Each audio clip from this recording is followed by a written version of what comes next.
Terima kasih Bapak-Bapak sekalian. Mari kita melanjutkan pembahasan kita dengan tajuk Teologi Sistematika dan nilai misiologisnya. Dalam bahasa Indonesia, misiologis atau missiological values. Ya, dalam bahasa Inggris, missiological values of systematic theology. Seperti itu istilah yang sesuai. Namun sebenarnya saya sudah pernah menulis satu artikel pada belasan tahun yang lalu mengenai teologi sistematika yang misiologis. Atau kalau kita mau netral, kita membahasnya teologi sistematika dan misiologi. Mengapa saya perlu membahas ini? Karena misiologi pun tidak dapat dipisahkan dengan pastoral. Ini satu homework kita yang karena selama ini sudah terlalu sering dipilah-pilahkan antara pastoral, misiologi, counseling, education, seperti bidang-bidang yang berdiri sendiri-sendiri. Padahal sesungguhnya tidak. Tidak mungkin ada misiologi tanpa pastoral, dan tidak mungkin ada pastoral tanpa misiologi. Maka subjek kita tentang teologi sistematika dan pastoral ministry tidak mungkin bicara terlepas dengan misiologi. Nah, berkenaan itu pada sesi yang chapter yang kelima ini kita membahas mengenai teologi sistematika dan nilai misiologisnya atau missiological values of systematic theology. Baik, kita memulai dengan sajian pendahuluan. Bapak dan Ibu sekalian, semua ahli di bidangnya masing-masing pada beberapa sejak era modern silam, karena cenderung pada spesifikasi atau spesialisasi, maka mempertajam ke masing-masing ya bidang biblical, bidang sistematik, bidang filosofikal, bidang praktika. Praktika juga dibagi lagi dalam sejumlah bidang homiletika, bidang pastoral, bidang counseling, bidang education, bidang misi dan leadership dan sebagainya. Lalu masing-masing bidang sebenarnya menghadapi pencobaan yang sama, temptation, the same temptation. Yakni kecenderungan hanya melihat dunia berdasarkan bidangnya masing-masing. This is the temptation. Kita melihat kebenaran according to our field. Dan mereka melihat kebenaran according to their perspective. Mereka melihat kebenaran according to their experience. Pengalaman mereka. Inilah kesulitan yang kita hadapi pada beberapa tahun terakhir sejak pada mungkin belahan kedua atau bagian kedua era modern yang silam.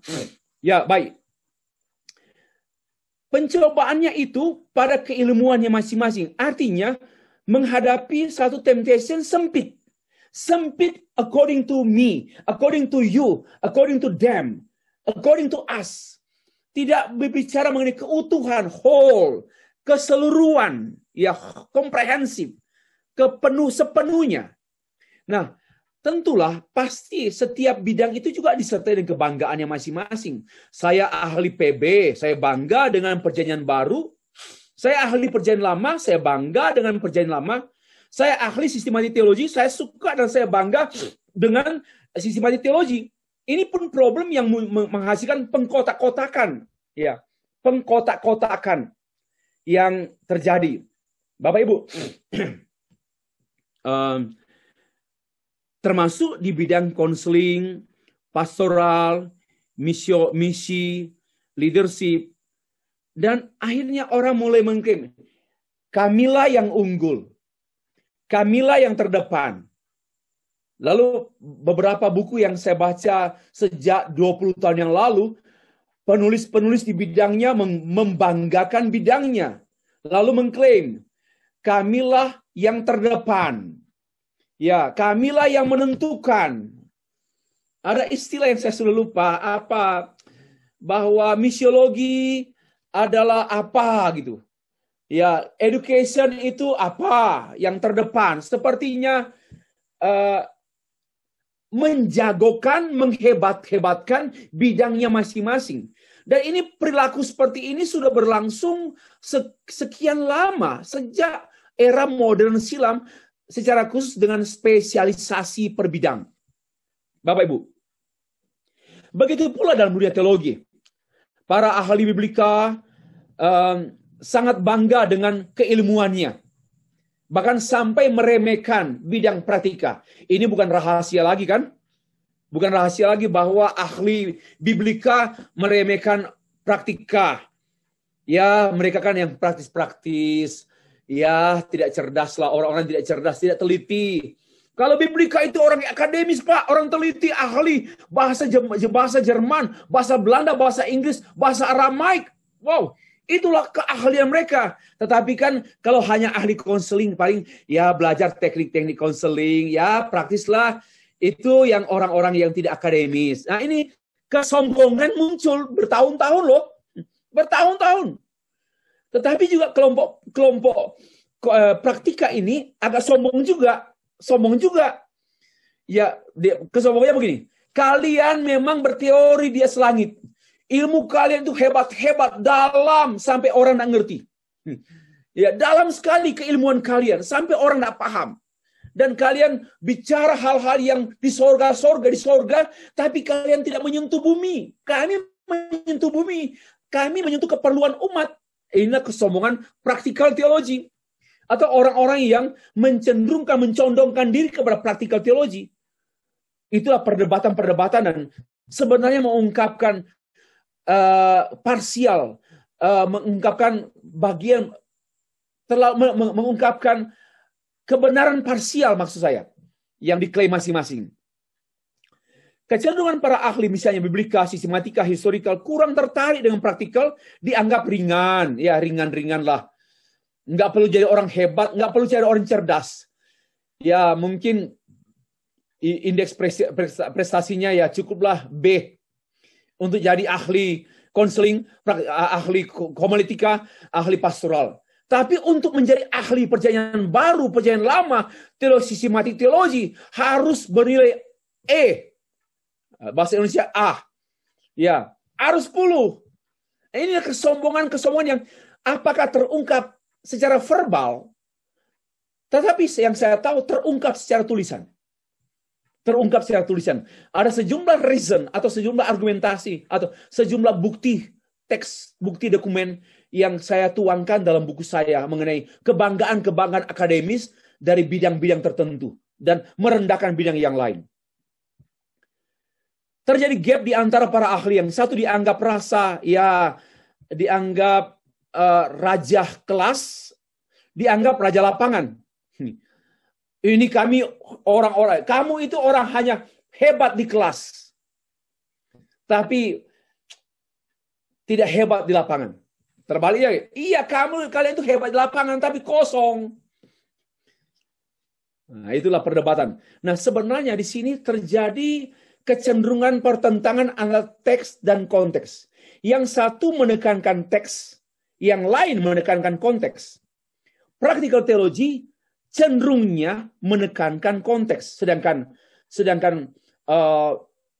yang akademis seperti biblical, systematical, historical, philosophical itu sangat menekankan teks. According to the text means the meaning of the text like that. Tetapi yang konteks langsung melihat keperluan konteks society, kemiskinan, kepapaan, penderitaan umat, perceraian, sakit penyakit, konflik, pertikaian. Nah, itu konteks yang ditarik, yang diekspos oleh dua ahli yang kontradiksi. Ini sebenarnya tidak sehat dan tidak benar. Nah, anggapan teologi sistematika dianggap berorientasi pada teks. Sedangkan misiologi dianggap berorientasi pada konteks. Seperti itu.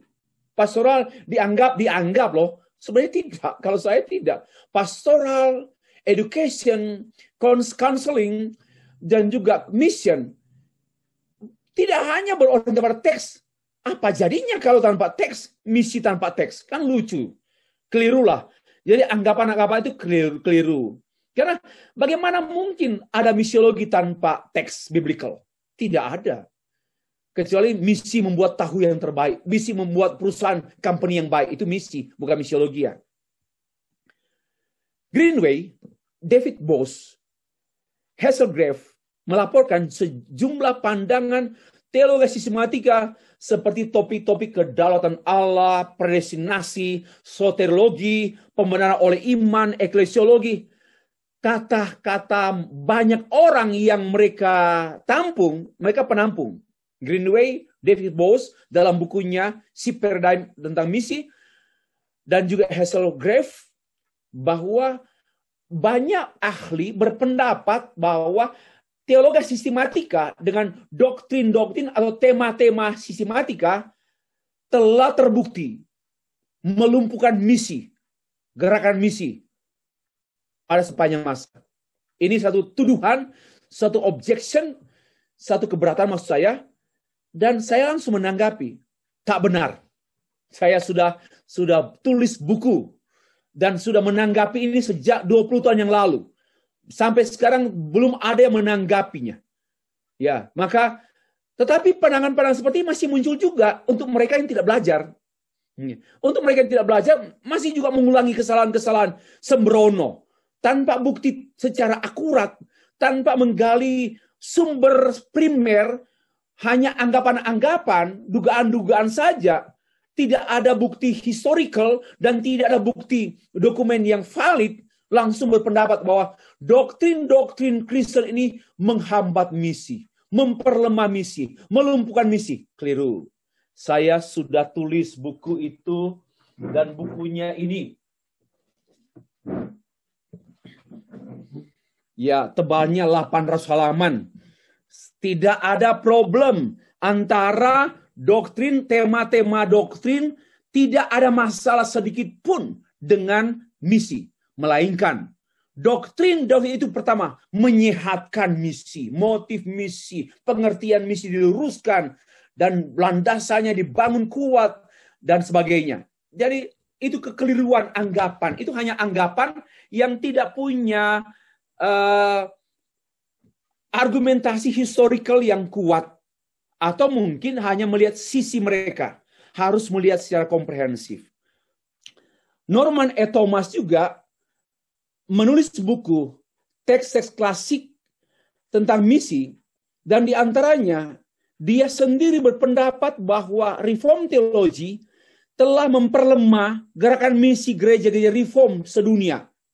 Itu pendapat dia. Bukan tidak sama dengan David Boaz, Greenway, dan Hasselgrave yang mencatat pikiran para ahli yang menganggap bahwa doktrin-doktrin itu memperlemah misi. Tidak. Nah, Norman Thomas ya, ini betul-betul dia dalam tulisannya berpendapat bahwa reform teologi, di antaranya predestinasi, pembenaran oleh iman, irresistible grace, khususnya dan juga tulip. Tulip, total depravity, unconditional election, limited atonement, irresistible grace, dan perseverance of the saint.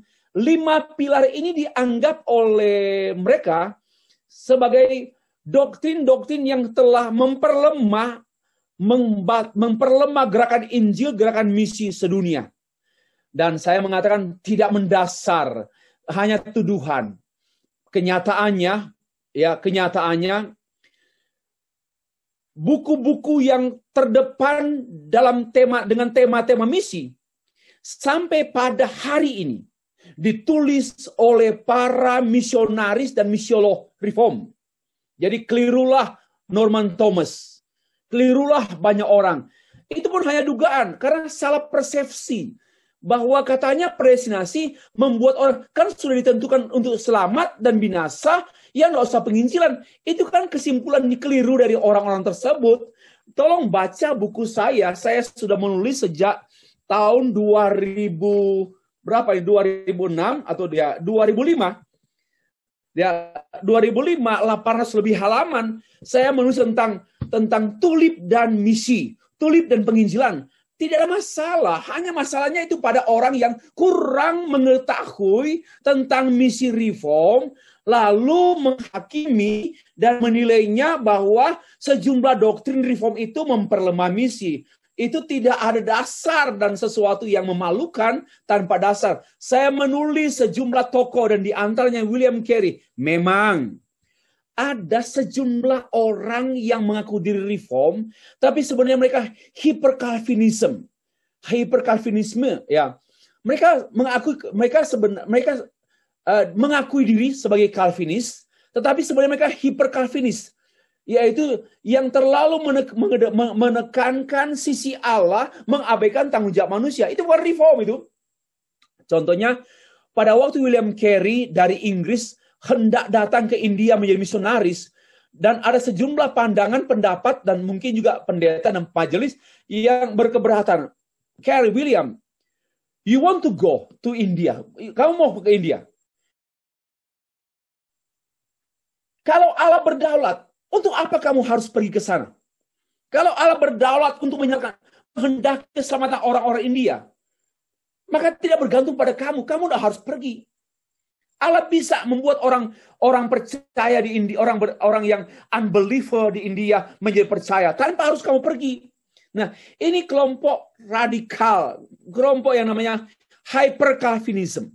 Dan kelompok ini kelompok minor dan kelompok miring, kelompok sesat menurut saya.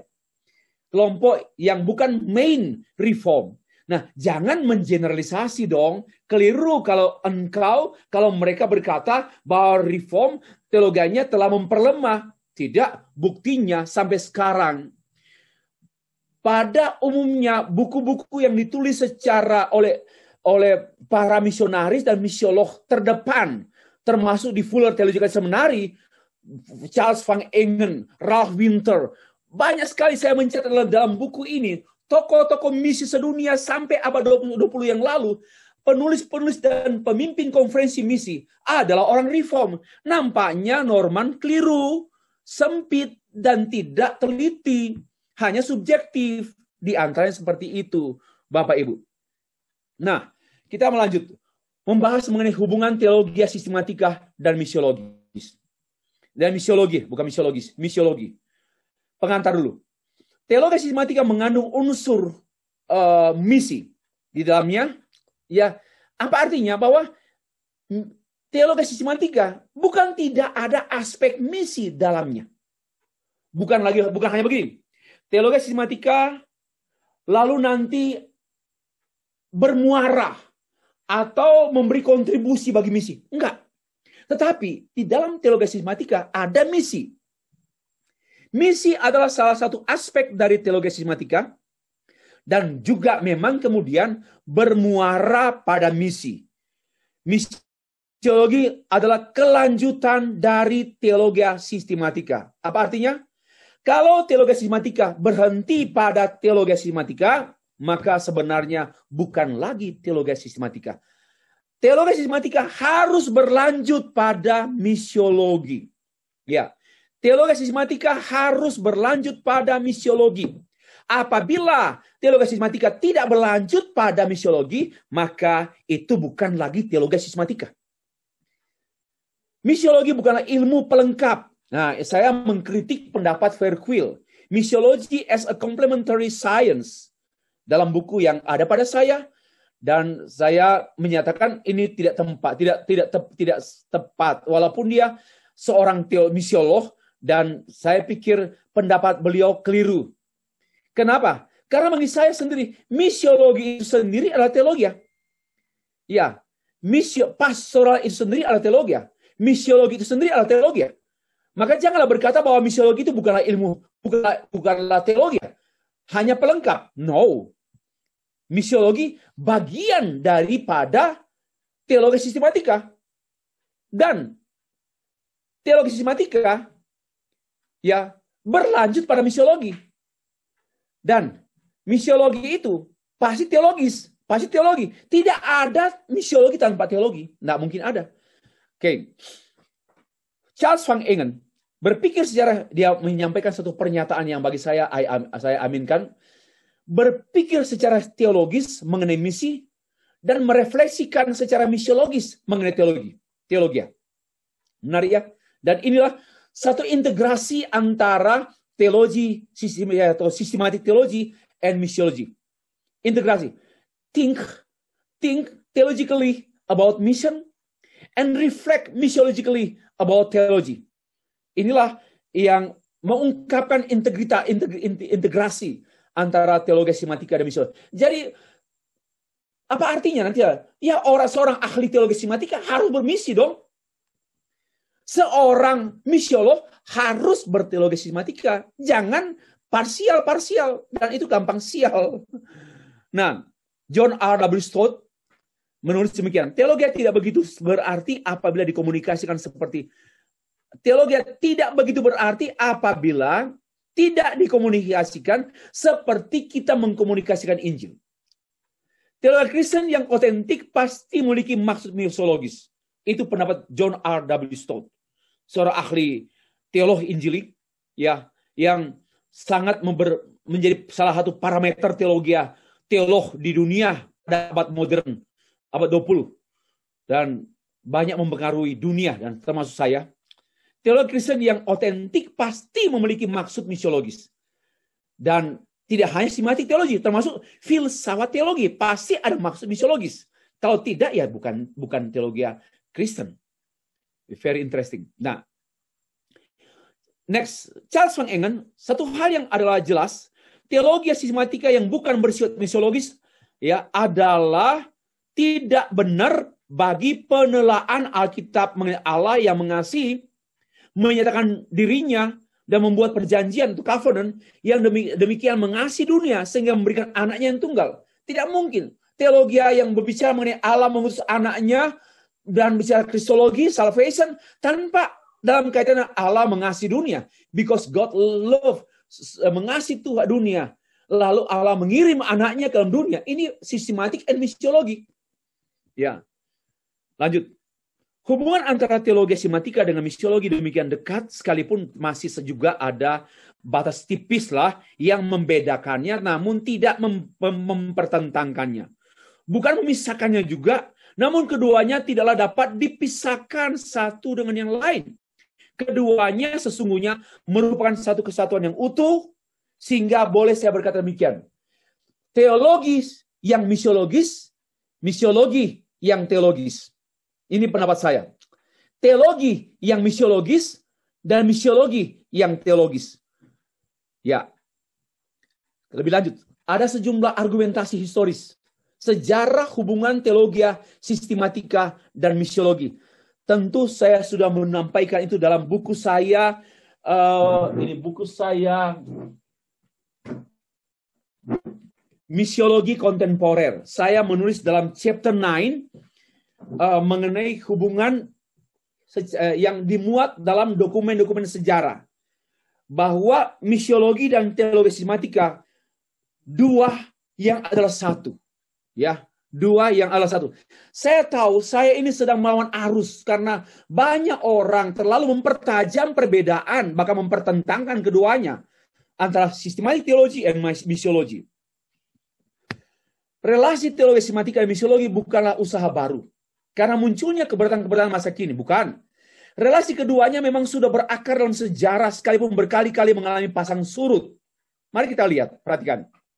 Paulus sendiri telah mewujudkan teologi sistematika yang missiologis. Saat beliau berapologetika kepada orang-orang non-Kristen di Athena. Dalam Kisah Para Rasul pasal 17 ayat 16-34, Paulus berapologetika dan konten apologetikanya adalah doktrin tentang penciptaan, tentang Allah dalam sejarah, dan klimaksnya tentang Kristus. Doktrin.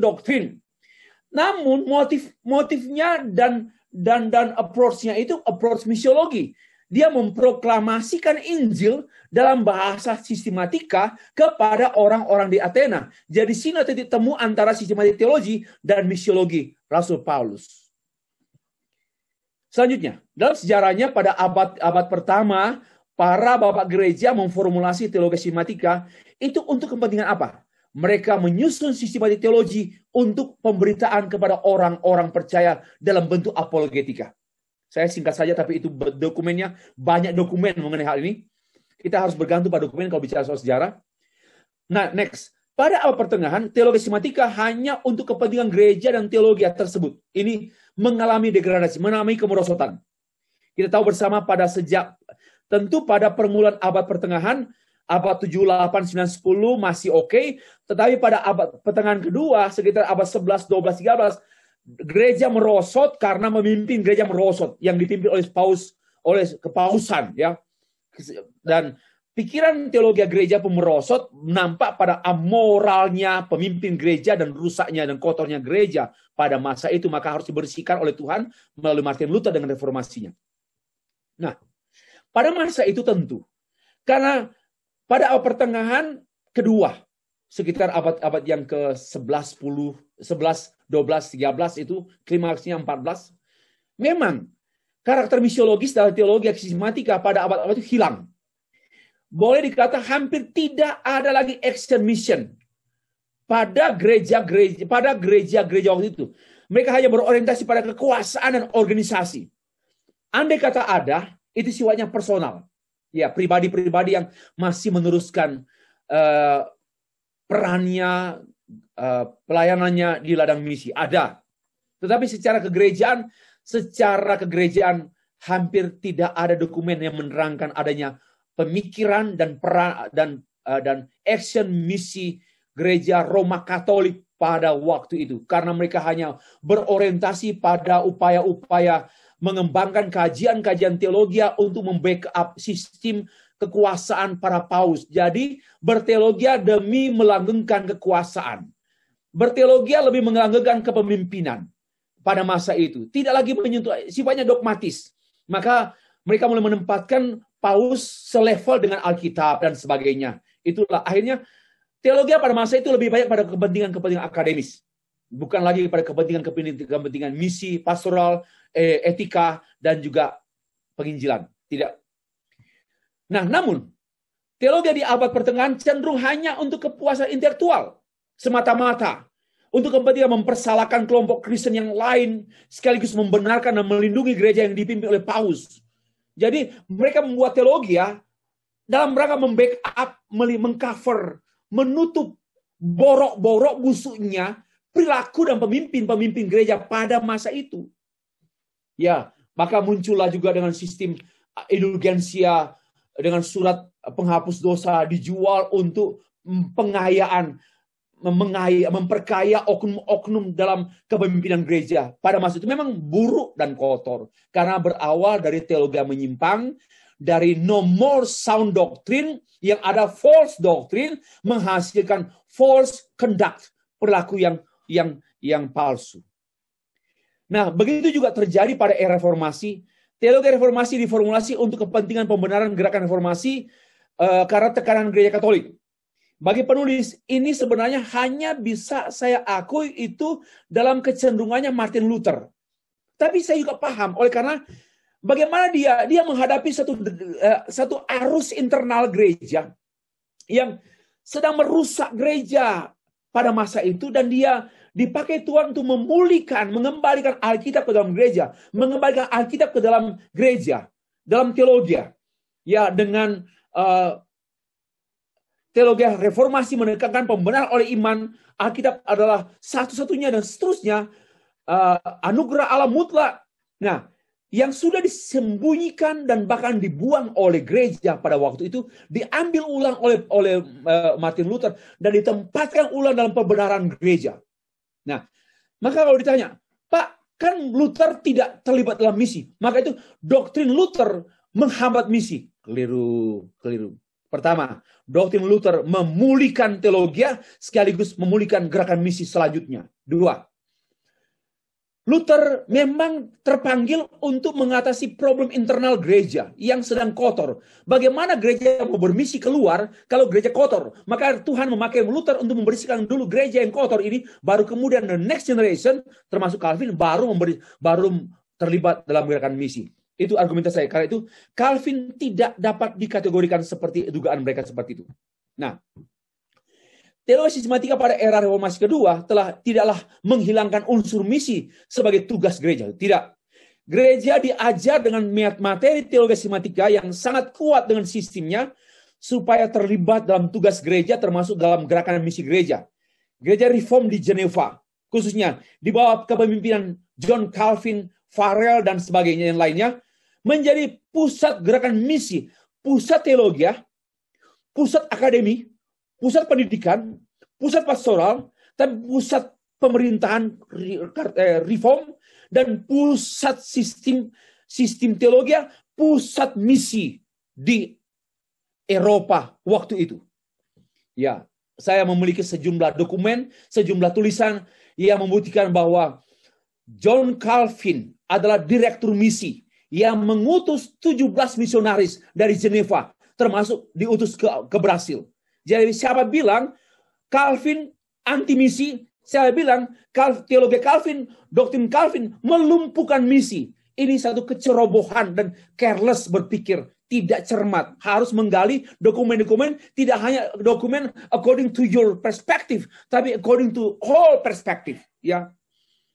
Lanjut, pemikiran teologi sistematika Calvin yang juga tertuan dalam buku-bukunya bukan hanya memperlemah gerakan misi seperti tuduhan banyak orang, melainkan menghasilkan dorongan keterlibatan gereja dalam misi dan sebagai materi misi.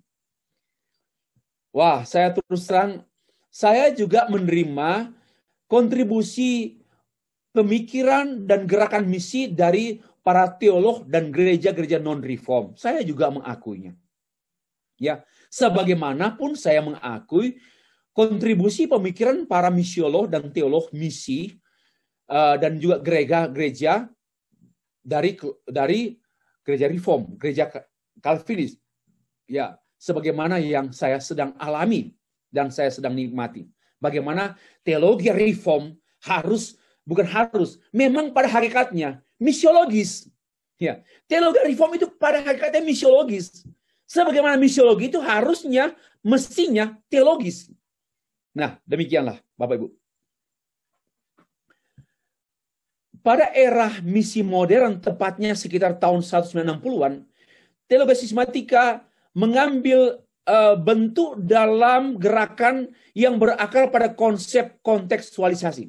Jadi artinya, teologi sistematika bukan mati, bukan berhenti, bukan stop, tetapi dia terus dinamis. Ya, dinamis mengolah berteologi, doing systematic theology, termasuk dalam konteks munculnya kontekstualisasi pada pertengahan abad 20.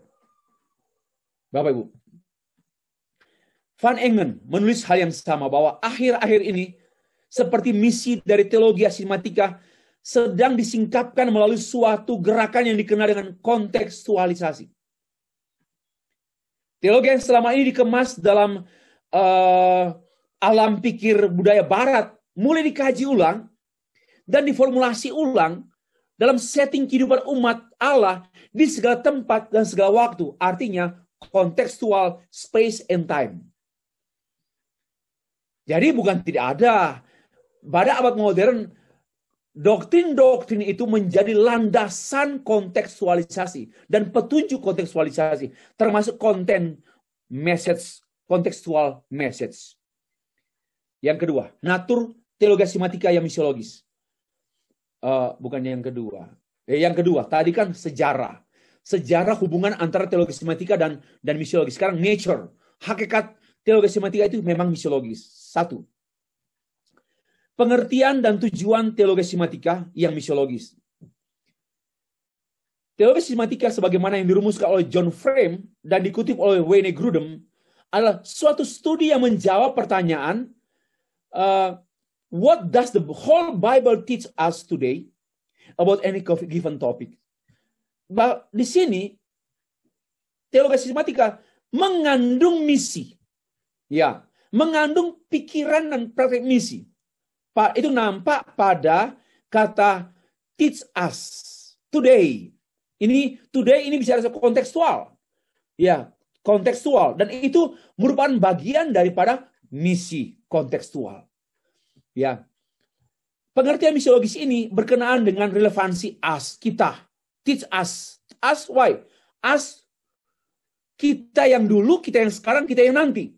Jadi itu menyangkut relevansi mengenai kontekstual. Lalu juga today. Dan presentasi kebenaran yang tentunya bukan hanya dialamatkan kepada orang Kristen, melainkan juga kepada orang non-Kristen. Jadi, sistematik itu ya misiologis. Teologi sistematik maksudnya sistematik adalah misiologis. Nah, yang kedua, tujuan teologi sistematik hanya untuk orang percaya, namun juga, dan itu memang betul, tetapi bukan tujuan akhir. Bukan tujuan akhir. Ya, karena orang yang percaya diajar untuk mengajar, memberitakan kepada orang lain. Itulah sistematik teologi dan misiologi. Tujuan teologi sistematika juga adalah untuk melindungi gereja dari musuh Injil, yaitu dari ajaran sesat, termasuk dari propaganda dan termasuk juga daripada propaganda Injil di antara orang bangsa-bangsa, orang yang tidak percaya. Jadi dua, untuk melindungi, mengcover gereja dari serangan bidat-bidat dari dalam, tapi juga untuk memproklamasikan keluar. Itulah tujuan selanjutnya daripada teologi sistematika. Jadi tujuan teologi sistematika itu mengandung tujuan misiologis. Van Til, dalam bukunya saya mengutip bahwa seluruh pengetahuan dari sistem kebenaran dalam Alkitab, dalam kitab suci, adalah pembelaan yang terbaik melawan bidat. Sehingga ia juga adalah penolong yang terbaik untuk penyebaran kebenaran. Ada dua hal. Pembelaan dan penyebaran. Apologetika dan penginjilan. Jadi di sini teologi sistematika according to Van Til, Charles Van Til ya. Van Til adalah untuk kepentingan apologetika dan evangelism. Itulah berarti teologi sistematika sangat erat kaitannya dengan penginjilan, dengan misi. Jadi, penginjilan dan apologetika merupakan salah satu tujuan teologi sistematika. Demikian halnya artinya mengandung karakteristik misiologis teologi sistematika. Kedua, tadi kan mengenai pengertian dan tujuan. Teologi sistematika adalah pengertian dan tujuan misiologis. Yang kedua, karakteristik misiologis teologi sistematika. Pertama, teologi sistematika adalah bersifat biblical, tentu. Sebagaimana semua disiplin ilmu teologi, termasuk misiologi, harus biblical, must be biblical. Dibangun di atas studi biblical, karena itu teologi sistematika dan misiologi tidak sama dengan the science of religion. Tidak sama. Tetapi satu science of the scripture. Science of scripture. Bukan science of religion. Kedua, teologi sistematika adalah suatu sistem teologi. Theological system. Menyangkut kepercayaan dan pengajaran. Menyangkut sistem, belief system. Dan juga teaching system. Belief system and teaching system. Yang bersifat komprehensif dan sistematis. Itulah karakteristik yang kedua teologi sistematika. Teologi sistematika. 3. Teologi sistematika bersifat kontemporer, itu today, for us today, karena ia berurusan dengan pertanyaan-pertanyaan atau tantangan-tantangan masa kini. Disinilah unsur misiologis. Kekinian teologi itu adalah misiologis. Kekinian teologi itu adalah misiologis. Dan kedisinian teologi itu adalah misiologis. Kekinian dan kedisinian teologi itu must be misiologis. Misiological. Keempat, teologi sistematika adalah teologi yang relevan dan praktis. Kenapa? For us today. Untuk orang percaya di segala tempat dan segala waktu. Ya, untuk orang percaya di segala tempat dan segala waktu, di mana orang percaya dipersiapkan untuk berperan menjadi terang dan saksi Tuhan di tengah-tengah dunia. Maka dia pasti meneruskan berita pengajaran teologi sistematika kepada dunia. Next, 5. Teologi sistematika bersifat edukasional dan doktrinal. Teach us today. Teologi sistematika bukan hanya sebagai materi pendidikan yang siap saji, melainkan juga sebagai acuan kurikulum pendidikan untuk orang percaya di segala tempat dan waktu. Memang, tugas pengajaran adalah tugas gereja, namun sesungguhnya Allah sendirilah yang mengajar umatnya. Deum docet. Itu bahasa Latin. Allah yang mengajar. Mengajarkan tentang Allah. Deum docet, Allah mengajarkan tentang dirinya, dan kita hanyalah alat pengajaran Allah di dalam dunia. Dan di sini pun termaktub aspek misiologis. Bertolak dari semua karakteristik di atas, maka sesungguhnya teologi sistematika pada hakikatnya, in its nature, teologia berkarakter misiologis. Karena itu hilangnya karakter misiologis dari teologi sistematika menyatakan hilangnya hakikat jati diri teologi sistematika itu sendiri. Apa artinya? Matinya teologi sistematika tanpa misi. Dan itulah yang membuat banyak gereja di Eropa yang akarnya memang sudah menyangkal Alkitab, lalu kemudian hilangnya jiwa misi dalam teologi. Akhirnya yang ada hanya jiwa sosial, sebagaimana yang nampak pada gereja-gereja yang lebih menekankan tanggung jawab sosial dan peran sosialnya di tengah-tengah masyarakat dunia. Ketiga, metode dan sumber teologi sistematika. Jawaban atas pertanyaan, what does the Bible hold teach us today? Tidak hanya mengungkapkan arti teologi sistematika, melainkan juga mengungkapkan mengenai metode teologi sistematika, yaitu metode yang teistik. Ya, metode yang teistik ini seperti yang ditulis oleh August Hopkins Strong, seorang ahli teologi yang menekankan teologi from above, bahwa teologi sistematika itu berkenaan dengan rumusan-rumusan doktrinal dari atas, dari Alkitab, dari Allah, dari Allah turun ke Alkitab, Alkitab turun ke doktrin, lalu turun ke dunia misi pemberitaan Injil diberitakan. Itu yang namanya from above.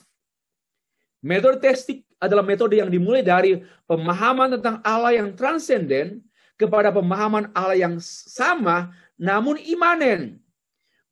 Transcendent God and immanent God, the same God. Dari Allah yang tak terjangkau namun Allah yang menjangkau, menjadi imanen Allah. Dan itulah sebenarnya misi. Imanen Allah itu adalah Allah yang misionaris. Allah yang transenden itu Allah yang dogmatis. Allah yang transenden dan kemudian Allah yang sama adalah Allah yang imanen. Allah yang menjadi manusia, became human being. Dia diutus oleh Allah Bapa, memberitakan Injil Kerajaan Allah. Maka Allah yang transenden, dogmatis, ortodoksi, dipahami sebagai Allah yang sama adalah Allah yang imanen, menjadi manusia, ortopraksis, misiologis. Ya. Metode teistik yang diartikan oleh Van Til sebagai metode implikasi melalui penerapan dua aspek dari metode a priori and posteriori. Artinya, teologi itu memang bertitik berangkat pada sebab-sebab Allah berfirman. Lalu kepada akibat orang percaya. Dan juga kepada a posteriori, berangkat dari akibat orang percaya karena ada yang memberikan firman. Ada yang memberikan firman karena ada yang mengutus. Itu namanya teologi dan misiologi dengan pendekatan a posteriori dan a posteriori. Dan maka itu sekali lagi, metode teologi sistematika juga sebenarnya mengungkapkan misiologis di dalamnya. Metode teistik di atas sangatlah bergantung pada sumber teologi sistematika, yaitu Alkitab sebagai primary resources, dan sangat bergantung pada iluminasi Roh Kudus yang menolong orang percaya untuk mengerti, percaya, berpegang teguh padanya, serta memberitakannya aspek misiologis. Teologi sistematika tidak hanya berhenti pada rumusan, tapi pada pengajaran dan pemberitaan. Yang keempat, masih ada dua. Signifikansi studi teologi sistematika bagi spiritualitas dan misi.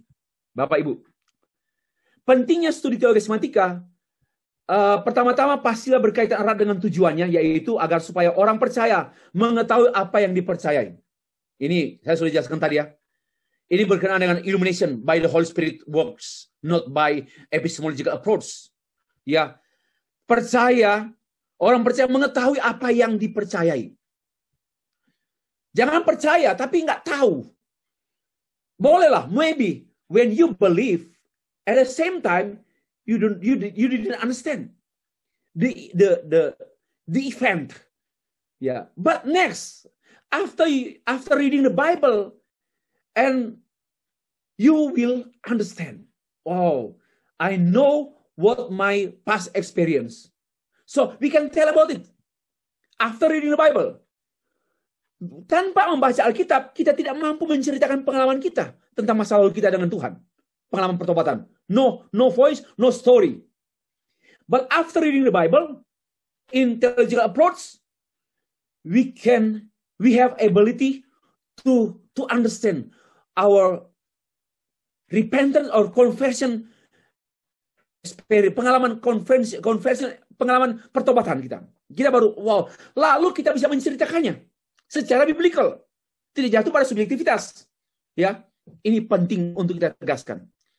Nah, demikian dengan teologi sistematika.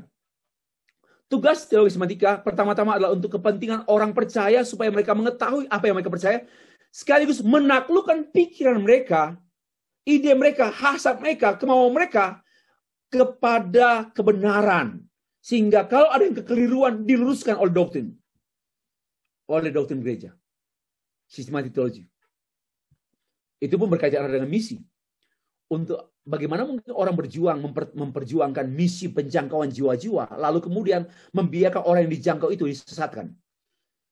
Orang yang dijangkau itu dipelihara dengan sistematik teologi. Itu satu sisi dari 4 sisi kebenaran tentang hubungan antara teologi sistematika dan misiologi. Ernst menulis, tadi saya sudah bacakan, as a result of systematic theology, Christians are able to have a clear understanding. Pengertian yang jelas. Ya, kita masih menjelaskan tentang itu. Erickson juga mengatakan, teologi itu penting. Ya, penting. Dan dia correct doctrinal belief. Itu berkenaan dengan relationship antara believer and God. Antara hubungan orang percaya dengan Allah. Saya sudah tekankan lagi. Pengenalan selalu dalam konteks persekutuan Allah dan secara pribadi. Dan itu lebih daripada mengetahui Allah secara kognitif seperti yang diungkapkan oleh J.I. Packer. Saya membaca ya tulisan J.I. Packer. Mengenal Allah adalah lebih daripada mengetahui tentang Dia. Itu berurusan dengan Dia sejauh Dia membukakan dirinya pada kita dan selalu berurusan dengan Dia, oleh Dia, mengenal Dia, yang mengenal kita. Mengenal Dia adalah suatu keharusan. Tadi sudah kita bahaskan, prasyarat untuk percaya kepada Dia. Dan bagaimana mereka bisa percaya, seperti yang diungkapkan dalam Roma pasal 10 ayat 14. Tetapi dengan pengetahuan kita sendiri tentang Dia, dan ukuran bukan karena kedalaman pengetahuan tentang Dia, tetapi karena tahu Dia, percaya pada Dia. Knowing and believing. Tidak dapat dipisahkan. Bukan soal seberapa dalam kita kenal Dia. Tapi yang paling penting ada korelasi antara I believe in Him and I have knowledge about Him. Ya. Grudem. Mempelajari teologi sistematika akan menolong kita bertumbuh sebagai orang Kristen. Semakin kita mengenal Allah, firman-Nya, hubungannya dengan dunia dan dengan manusia, maka semakin kita percaya kepada Dia, lebih sepenuhnya kita memuji Dia, kita semakin memiliki kerelaan untuk mentaati Dia. Sesungguhnya Alkitab sering menghubungkan doktrin yang sehat. Nah, tadi sudah saya bahas. Saya mau tekankan begini. Dari kutipan Grudem ini, Wayne Grudem, teologi sistematika mendewasakan orang percaya. Dan dalam kondisi dewasa, orang percaya baru berbuah efektif dan produktif. Karena itu mengapa banyak orang Kristen dulu bertobat, semangat, berapi-api, menjadi pionir perintis gereja. Tapi kemudian mereka hanya tinggal di rumah saja, lebih banyak mengembangkan usaha mereka, bergereja hanya ikut ibadah gereja. Tapi waktu bertemu dengan kita, mereka bersaksi, kami dulu bertobatnya dengan tanda ajaib. Ya. Tapi kemudian sekarang tidak berbuah, menjadi seperti pohon anggur yang tak berbuah, yang harus dipotong supaya dibersihkan. Ya.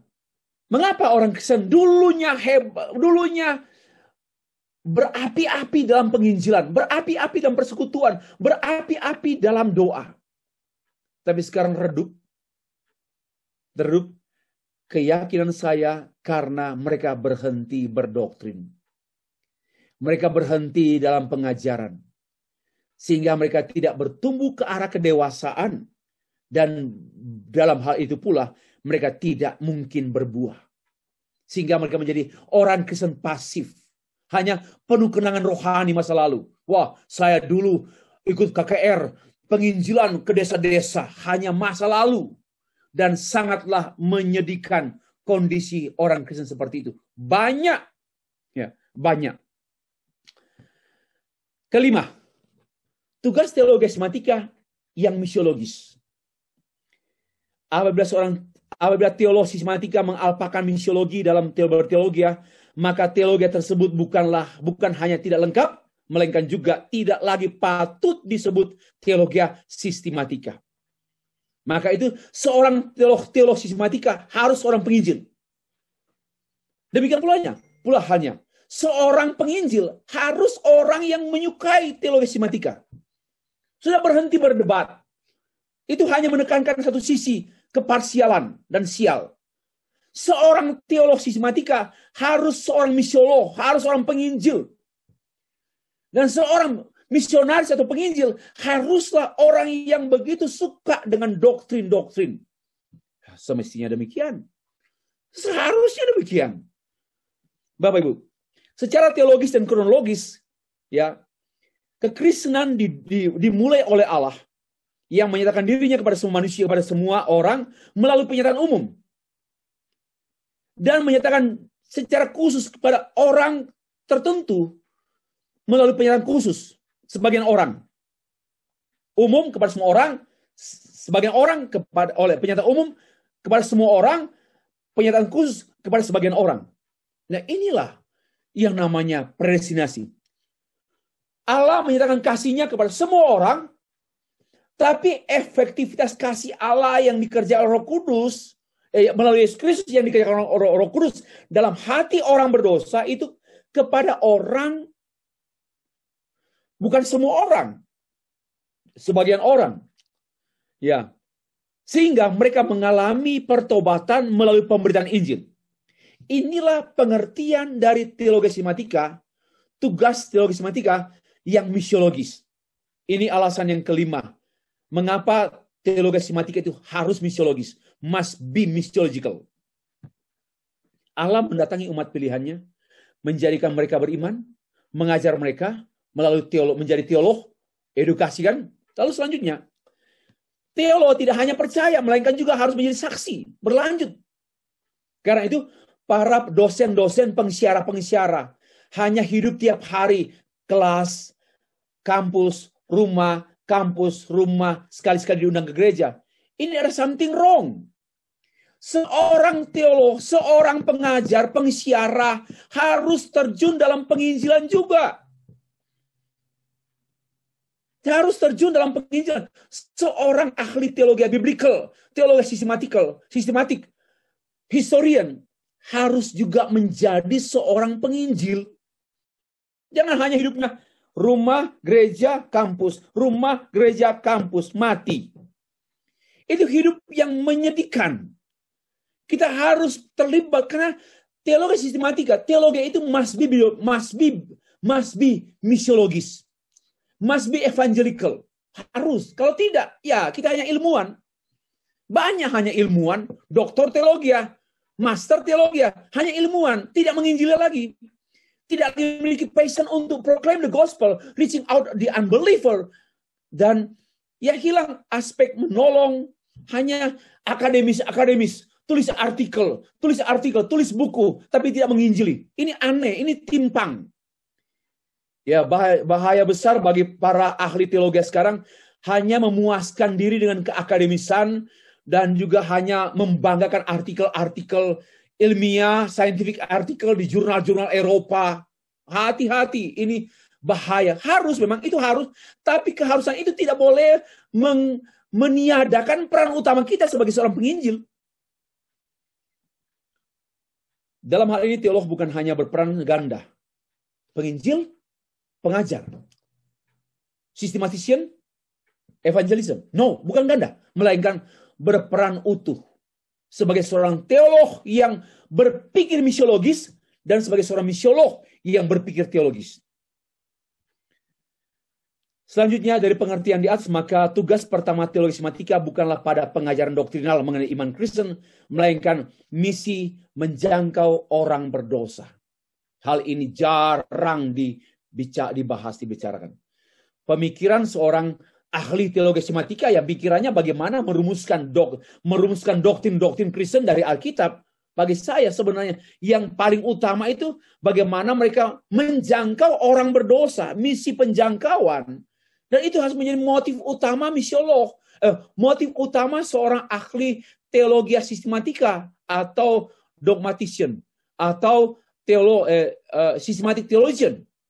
Ya, kalau kita merumuskan rumusan-rumusan doktrinal dengan satu sasaran kepada unbeliever, we will proclaim it to the unbeliever. Inilah sebenarnya pemikiran misiolog, pemikiran teolog sistematik yang misiologis. Tugas ini sesuai dengan salah satu tujuan teologi sistematika, yaitu mempropaganda berita Injil Yesus Kristus kepada orang-orang yang bukan percaya, yang belum percaya, seperti yang dikemukakan oleh Van Til. Ya. Pemberitaan Injil yang telah diformulasi berdasarkan topik-topik esensial teologi sistematik merupakan salah satu tujuan daripada teologi sistematika. Teologi sistematika tanpa misiologis bukan lagi teologi sistematika. Hanya ilmu saja yang disistematiskan. Selanjutnya, dari pengertian atas, maka saya pikir udah 2 kali. Yang keenam, yang terakhir. Teologi sistematika sekaligus misiolog. Saya mau sampaikan sejumlah bukti dokumen atau sejumlah dukungan sejarah tentang relasi antara teologi sistematika dan misiologi yang kemudian saya rumuskan menjadi teologi sistematika yang misiologis. Lalu misiologi yang teologis, yaitu 1. Tentu masih banyak lagi, tapi saya hanya mempersingkat. Mulai dari reformasi. Pertama-tama John Calvin berkarya-karya teologi sistematikanya bersifat praktikal, edukatif, ya, karena katekisasi itu bahan katekisasi. Apa yang ditulis oleh John Calvin tidaklah untuk para mahasiswa teologi, program master, bukan. Itu untuk jemaat dalam rangka pengajaran jemaat katekisasi. Untuk tujuan apa? Memperlengkapi anggota gereja supaya hidup saleh dan hidup taat kepada kehendak Tuhan yang berdaulat, termasuk dalam hal mewujudkan amanat agung. Tolong baca buku-buku John Calvin dalam kaitannya dengan dalam misi. Memang sedikit dan kelas buku-buku tua, maka itu tidak banyak dibahas oleh teolog masa kini. Namun saya menemukannya. Ya, menemukan dokumen-dokumen klasik tentang Calvin, seorang misionaris, seorang misiolog dan direktur misi. Gisbertus Voitius tahun sebelum Calvin 1589. Sudah enggak sama-sama dengan era Calvin. Adalah seorang teolog yang sistematik dan misiolog reform. Dialah yang termasuk dalam merumuskan tulip di Dort, di pertemuan di Dort. Ya. Sekaligus seorang pertama kali merumuskan misi secara lengkap Dia bapak misi gereja-gereja Protestan pertama. Sebelum ada William Carey dan teologi yang lain. Ada seorang namanya Voetius yang adalah seorang ahli teologi sistematika, tapi juga dia adalah seorang ahli misi. Dan dialah yang merumuskan misi tertua dan lengkap, arti misi yang teologis. Yang selanjutnya, Jonathan Edwards, abad 18. Seorang yang dikenal seorang ahli teologi sistematika, sekaligus misionaris bagi penduduk asli Amerika, yaitu suku Indian. Beliau adalah representatif dari teologi yang memadukan secara harmonis antara teologi sistematika dan misiologinya, baik dalam konsep maupun praktek atau tindakannya. Selain seorang teolog dan misiolog, beliau juga seorang filsuf, dosen, pengkhotbah kebangunan rohani yang dikenal dengan Bapak Kebangunan Rohani abad 18, Jonathan Edwards, yang memiliki hati yang menggebu-gebu, hati yang membara untuk menjangkau jiwa-jiwa orang-orang yang belum percaya, yang tidak percaya. Itu air matanya dan itulah khotbahnya, tapi dia juga sebagai seorang ahli teologi sistematik. Ya, sudah contoh ada. Nah, saya pikir ada lagi tokoh-tokoh lain seperti John R.W. Stott pada abad 20, J.I. Packer, Milner Erickson, Herman Bevins, dan masih banyak lagi. Di buku saya sudah menulis ada puluhan teolog, ahli sistematik teologi yang juga adalah misiolog dan misionaris. So, relasi antara teologi sistematika dan misiologi tidak dapat dibuat pembagian dua bidang, tapi satu kesatuan, bahwa teologi sistematika itu misiologis dan misiologi tidak teologis. Sebagaimana yang telah saya tulis pada sekitar, ini sudah belasan tahun yang lalu. Ya, sudah mungkin sekitar berapa tahun yang lalu? Di antara 15 tahun yang lalu atau 17 tahun yang lalu. Oh, no. Sebelumnya, lalu saya terbitkan ulang. Saya terbitkan ulang di buku tahun 2009. Dalam buku Misiologi Kontemporer menuju rekonstruksi teologi misi yang seutuhnya, diterbitkan pada tahun 2009 oleh penerbit multimedia YPPI Batu, halaman 256 sampai 296. Tentang apa? Teologi sistematika yang misiologis. Sebenarnya itu tulisan saya itu pada tahun 2007 atau 2006. Yang kemudian saya masukkan kembali ke ini tulisan saya di bukunya Vescript Yakobus Sabda, yaitu permintaan mereka, STT Reform. Ya. Dan saya menyampaikan itu, kemudian saya masukkan kembali ke buku saya di tahun 2009. Jadi buku itu sudah cukup lama. Ya. Apa artinya? Membahas mengenai teologi sistematika yang misiologis itu sudah saya bahas pada belasan tahun yang lalu. Bukan ide, bukan gagasan lagi. Dan inilah panggilan saya juga. Tidak hanya panggilan sebagai seorang yang menyukai doktrin teologi. So that's why orang tanya, apa hobi Bapak? Hobi saya teologi. Dan bicara soal teologi, pastilah misiologis. Ya, demikianlah Bapak Ibu. Sebagai penutup, jadi memang selain teologi sistematika tidak dapat dipisahkan dengan misiologi, juga keduanya tidak dapat berdiri sendiri-sendiri. Tidak mungkin berteologi sistematika atau doing systematic theology tanpa bermisiologi, tanpa doing mission. Impossible. Dan tidak mungkin bermisiologi tanpa berteologi sistematika. Demikianlah Bapak Ibu, presentasi saya pada sesi yang kelima ini.